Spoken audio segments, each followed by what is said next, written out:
بسم الله الرحمن الرحيم ورفعنا لك ذكرك صدق الله مولانا العظيم فإن من جودك الدنيا وذرتها ومن علومك علم اللوح والقلم يا من يشفع عند حضرة طه اشفع لنا يا أوجه الشفعاء نظرت إلى بلاد الله جمعا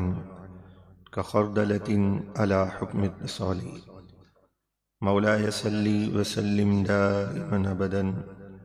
على حبيبك خير الخلق كلهم۔ چنانچہ ارشاد ربانی ہے جو کل ہم نے سماعت کیا تھا کہ یا ایھا الذین آمنوا ادخلوا فی السلم کافہ، اے ایمان والو پورے کے پورے اسلام میں داخل ہو جاؤ، ولا تتبعوا خطوات الشیطان، اور شیطان کے قدموں کی پیروی نہ کرو، شیطان کی بات نہ مانو، انہ لکم عدو مبین، بے شک وہ تمہارا کھلا دشمن ہے۔ اس آیت کی تفسیر میں تفسیر صوفیانہ جو کہ سیدی مفتی احمد یار خان نعیمی رحمۃ اللہ تعالی علیہ تحریر فرماتے ہیں، اس آیت میں عام لوگوں کو عام خطاب ہے اور خاص لوگوں کو خاص خطاب ہے۔ عام خطاب تو وہ ہے جس کی تفسیر حدیث شریف میں ہے کہ مسلمان وہ ہے کہ جس کی زبان اور ہاتھ سے مسلمان سلامت رہیں، اور فرمایا اور مومن وہ ہے کہ جس سے لوگ امن میں رہیں۔ خطاب خاص خاص لوگوں سے ہے، اور یہ خطاب خاص خاص لوگوں سے ہے، اور ہمارا عنوان بھی اسی کے تحت ہے کہ اپنا محاسبہ، غور و فکر اور آئندہ کے لیے عزم۔ تو فرمایا وہ کیا ہے کہ اے لوگوں، اپنے ظاہری اور باطنی سارے اعضاء کو اسلام میں داخل کر لو، تمام اعضاء کو اسلام میں داخل کر لو، ظاہری اور باطنی تمام اعضاء کو اسلام میں داخل کر لو کہ وہ سب رضائے الہی کا کام کریں، اس کام میں اپنے آپ کو مصروف کر دیں کہ جس کام کو کر کے انسان اللہ کی رضا پاتا ہے۔ چنانچہ قرآن مجید فرقان حمید میں ہے وَرِضْوَانٌ مِّنَ اللَّهِ اکبر، کہ اللہ کی رضا یہ سب سے بڑی چیز ہے۔ اور اس کے تحت مفسرین کیا فرماتے ہیں کہ یہ اللہ کی رضا جو ہے یہی دیدار الہی کا سبب ہے، تو اللہ کی رضا یہ سب سے بڑی چیز ہے۔ تو فرمایا کہ تمام اعضاء کو اسلام میں داخل کر دو، یعنی اپنی ذات کا محاسبہ اس طرح کرو کہ اپنی آنکھ کا محاسبہ کرو۔ فرمایا وہ کیا ہے کہ آنکھ سے ایمانی چیزیں دیکھو، کان سے ایمانی آوازیں سنو، منہ سے اسلامی غذائیں کھاؤ، اور ہاتھ سے ایمانی چیزیں پکڑو، اور پیر سے ایمانی جگہ میں جاؤ، کسی عضو کو بیکار کام میں خرچ نہ کرو۔ اور جب تم اسی انداز سے اپنی زندگی گزارتے رہو گے تو پھر کیا ہوگا کہ اسی طرح باطنی اجزاء کے نفس کو کفر سے نکال کر اسلام میں داخل کرو، بری عادتیں چھوڑ کر اچھے صفات پیدا کرو،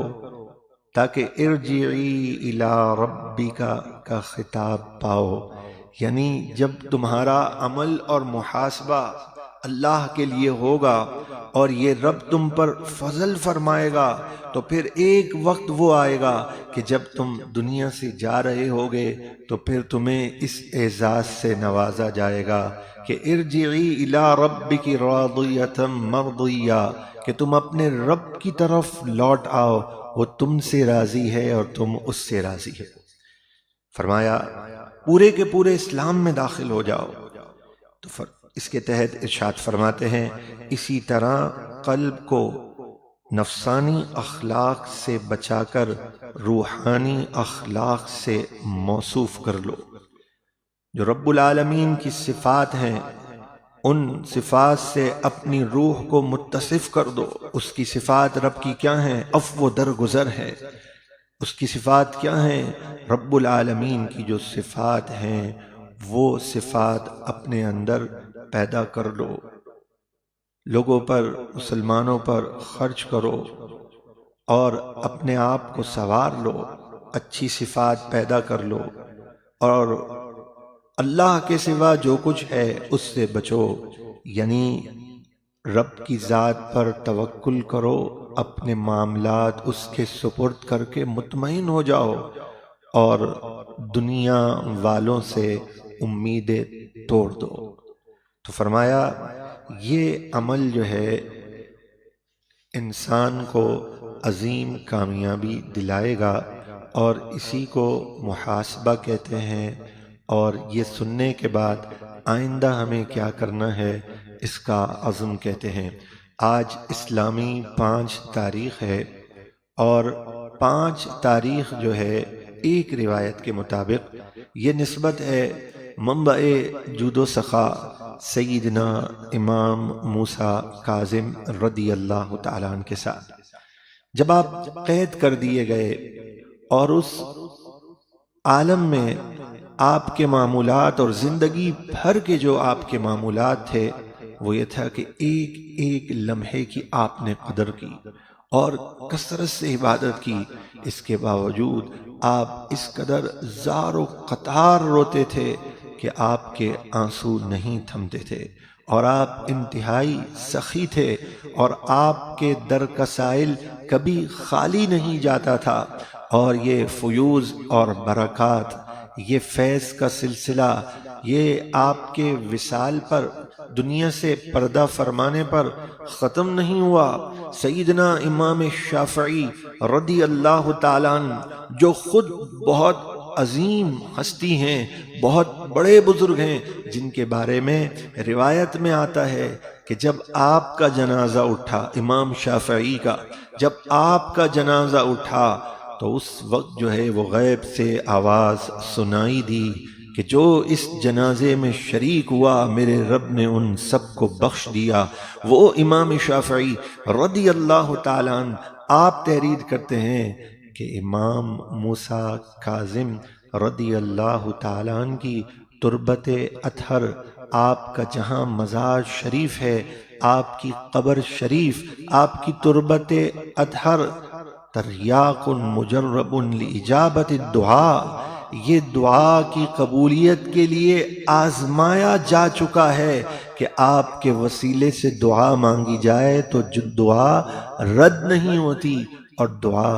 قبول کر لی جاتی ہے۔ تو آج سیدنا امام موسیٰ کاظم رضی اللہ تعالیٰ عنہ کی نسبت سے اس بات کا عزم کر لیں، اور میں آپ سے درخواست کرتا ہوں کہ آج بدھ کا دن ہے اور ظہر اور عصر کے درمیان قبولیت کے لمحات ہوتے ہیں، افطار سے قبل قبولیت کے لمحات ہوتے ہیں۔ کیا پتہ یہی رمضان کے چند روز ہماری زندگی کے ہوں، انسان بہت مختصر وقت کے لیے آیا ہے، تو ان مبارک لمحات میں ہم گزشتہ کا محاسبہ کر لیں، اپنے رب کے حضور توبہ کر لیں، اور آئندہ کے لیے عزم کر لیجئے کہ میں دین اسلام کی کیا خدمت کر سکتا ہوں، میں اپنی ذات سے کیا نفع دے سکتا ہوں۔ دنیا کے لیے تو ہر کوئی جیتا ہے، دنیا کمانے کے لیے تو اپنی صلاحیتوں کو استعمال کرتا ہے۔ سیدنا امام موسیٰ کاظم کا آج صدقہ طلب کر لیجئے کہ رب العالمین ہم سب سے دین کی خدمت لے لے، حضور علیہ السلام کی عزت و ناموس کے تحفظ کے لیے ہمیں منتخب فرما کر ہمیشہ کے لیے قبولیت کی مہر عطا فرمائے، اور زندگی بس اب اسی طرح بسر ہو کہ ایسا گما دے ان کی ولا میں خدا ہمیں ڈھونڈا کرے، پر اپنی خبر کو خبر نہ ہو انہیں جانا، انہیں مانا، نہ رکھا غیر سے کام۔ للہ الحمد، میں دنیا سے مسلمان گیا۔ اول آخر درود پاک، ایک بار الحمد شریف اور 3 مرتبہ سورہ اخلاص پڑھ لیجیے۔